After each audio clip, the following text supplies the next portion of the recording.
Welcome everyone to World Gone Weird. Seems like things are only getting weirder, huh? What have we got on the docket today? Well, Otto, looking at the news feed, it's a real mixed bag. The big one is the escalating conflict between Iran and Israel. 8 dead, Trump threatening full military might, the usual. Oh joy. Another potential apocalypse. Anyone got bingo cards? Because I'm pretty sure Trump threatened someone as a free space. Hold on, is this the same military parade we were all hearing about? Seems a little tone deaf to be rolling tanks down Constitution Avenue while the Middle East is about to explode, doesn't it?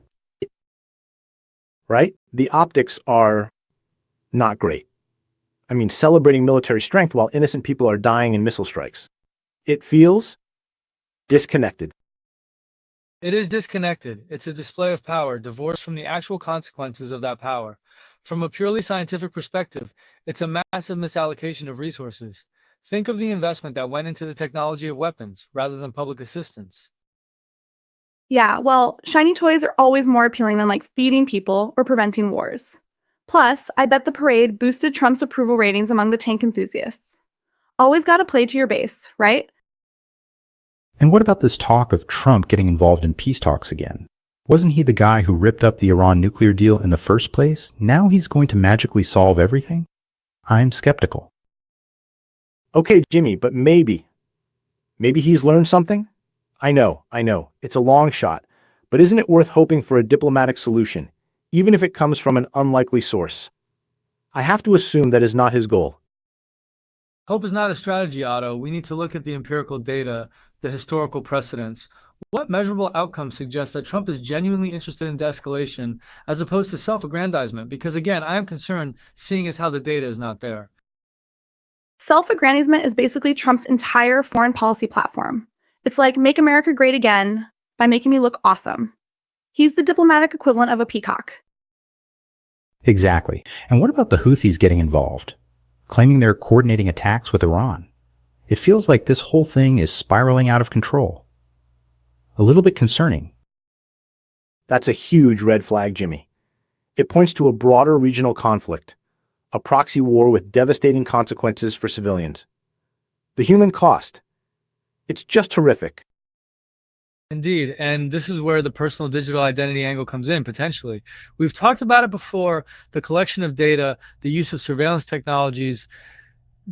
Imagine these technologies being deployed in a conflict zone. Who gets access to aid? Who gets targeted? The potential for abuse is astronomical. Oh, you're saying Big Brother is watching in the Middle East. Wonderful. So not only are they bombing each other, but they're also collecting everyone's data to sell to Cambridge Analytica 2.0. This is fantastic. See, that's what I worry about. These personalized digital identity systems, we're told they're for convenience, for security. But what happens when that data is used to profile entire populations during a conflict? What happens when it's used to justify military action or to discriminate against certain groups? Yes, and it's not just about active conflict zones. Think about the refugee crisis that will inevitably result from this. Will digital identity systems be used to track and control refugees? Will access to aid and resettlement be contingent on handing over biometric data? It's already happening to some extent. We see biometric data collection being used at borders and refugee camps, ostensibly for security and efficiency, but with little oversight and a high risk of bias. Algorithmic bias will be prevalent without fail, without intervention. So you're saying, welcome to the refugee camp? Please scan your retina and tell us your deepest fears so we can better serve you. It's like a dystopian loyalty program. Scan now, get slightly less awful rations later. And who controls that data? That's the big question. Is it a neutral international body? Is it the UN? Or is it individual governments with their own agendas? Because if it's the latter, we're talking about a serious potential for conflicts of interest. Exactly. Imagine a government using digital identity data to identify and target dissidents within a refugee population, or using it to deny aid to certain groups based on their political affiliation or religious beliefs. The possibilities for exploitation are endless. Furthermore, the more comprehensive the digital identity system, the more vulnerable it is to hacking and data breaches. Imagine that data falling into the wrong hands. It could be used for identity theft, extortion, even targeted assassinations. Okay, so Not only are refugees fleeing war and terror, but they're also fleeing the potential of having their identities stolen and sold on the dark web. It's like a refugee 2-for-1 special. Come for the bombs, stay for the identity theft. This isn't just about refugees, though. This is about the erosion of privacy for everyone. The more we rely on these digital identity systems, the more vulnerable we all become. It's like putting all our eggs in one easily hackable basket. Right. And it's not just about governments and corporations. Think about the potential for economic exploitation. Will access to jobs, loans, and other essential services be contingent on having a good digital identity score? Will people be penalized for expressing dissenting opinions online or for associating with certain groups? That's the crux of it, isn't it? The potential for creating a social credit system where your digital identity dictates your access to basic human rights and civil liberties. It's a slippery slope towards a totalitarian society. Oh, excellent. So the future is basically Black Mirror, but with more facial recognition software? Sign me up. Wait, can I opt out? Oh, right, probably not. Because freedom is for suckers. It's more than just inconvenience, Sarah. It's about the potential for these systems to be used to control and manipulate populations. If governments or corporations can track our every move, monitor our every communication, and analyze our every thought, they can effectively dictate our behavior. And it's not just about overt control. It's about the chilling effect that these systems can have on freedom of expression. If people know they're being watched, they're less likely to speak out against injustice, less likely to challenge authority. Exactly, and that chilling effect undermines the very foundations of a democratic society. We need a robust public discourse, a free exchange of ideas in order to make informed decisions and hold our leaders accountable. But that's impossible in a climate of surveillance and fear. So basically, we're screwed. We're slowly but surely marching towards a future where we're all tracked, analyzed, and manipulated. The only question is, will our overlords be benevolent AI or just garden variety psychopaths in suits?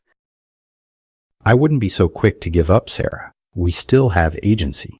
We can still demand greater transparency and accountability from governments and corporations. We can still fight for stronger privacy laws and data protection regulations. Yes, and we need to have a broader public conversation about the ethical implications of these technologies. We need to ask ourselves what kind of society we want to create. Do we want a society based on surveillance and control, or one based on freedom and human dignity? And that conversation needs to be informed by scientific evidence, by rigorous data analysis, not by fear-mongering and ideological dogma. We need to understand the potential risks and benefits of these technologies before we blindly embrace them. Okay, I get it. We need to be vigilant, informed, and proactive. But honestly, sometimes I feel like we're fighting a losing battle. The forces of surveillance capitalism are so powerful, so pervasive, it's hard to see how we can resist. It's not going to be easy, Sarah, but we have to try. We owe it to ourselves, to our children, to future generations. We can't let these technologies define us. We have to define them. Right? And it starts with small steps. Educating ourselves and others, supporting organizations that are fighting for digital rights, demanding more transparency from the companies we use every day. Every little bit helps. Indeed, as consumers, we have agency. We can make purchasing decisions that reward companies that prioritize privacy and ethical data practices. We can support open source technologies that empower individuals rather than centralized authorities. All right, I'm feeling slightly less doom and gloomy. Maybe we can actually make a difference. But if I start seeing robot dogs patrolling my neighborhood, I'm moving to a remote island with no internet access. Just saying. Speaking of remote islands, this report also mentions that Trump held a military parade in D.C. coinciding with his birthday. I mean, seriously? Is he trying to be a tin pot dictator or what? It's definitely a concerning look, Jimmy. Celebrating military power while families are struggling to make ends meet, while the world is teetering on the brink of war. It sends the wrong message, to say the least. From a scientific standpoint, these types of displays serve as propaganda, reinforcing nationalistic sentiments and potentially justifying future military aggression. What are the measurable effects of such demonstrations on public opinion and foreign policy? Oh, it's definitely meant to send a message. Look at my big shiny toys. Don't mess with me. It's like a toddler flexing his biceps. Except this toddler has access to nuclear weapons. And the cost. Reportedly somewhere between $25 and $40 million, that money could have gone to so many better uses. I hate seeing numbers that large. Exactly. Think about the communities that are struggling with poverty, homelessness, lack of access to healthcare. That money could have made a real difference in people's lives.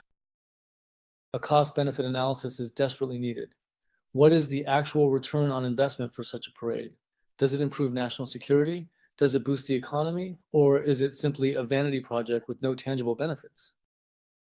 I'm pretty sure the only benefit is Trump getting to bask in the adoration of his fans while watching tanks roll by.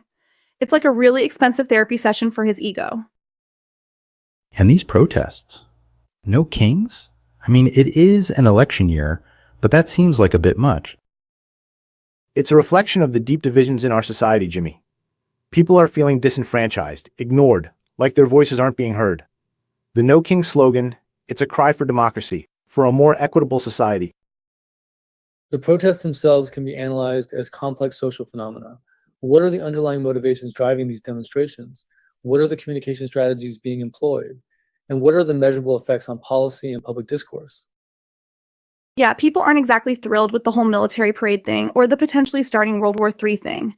So they're taking to the streets. It's called democracy, people. Look it up. And the report mentions the deployment of the National Guard to California. Accusations of overreach, legal challenges, it's all a mess. It highlights the tension between federal and state power, Jimmy. The governor arguing that the deployment was unlawful, the appeals court pausing the ruling. It's a constitutional crisis in the making. From a law enforcement perspective, what are the metrics used to justify such a deployment? Is there evidence of widespread unrest that necessitates military intervention? Or is it simply a political maneuver designed to intimidate and suppress dissent? Oh, it's totally a political maneuver. Trump wants to look tough on immigration, so he sends in the troops. It's like playing SimCity, but with real people's lives.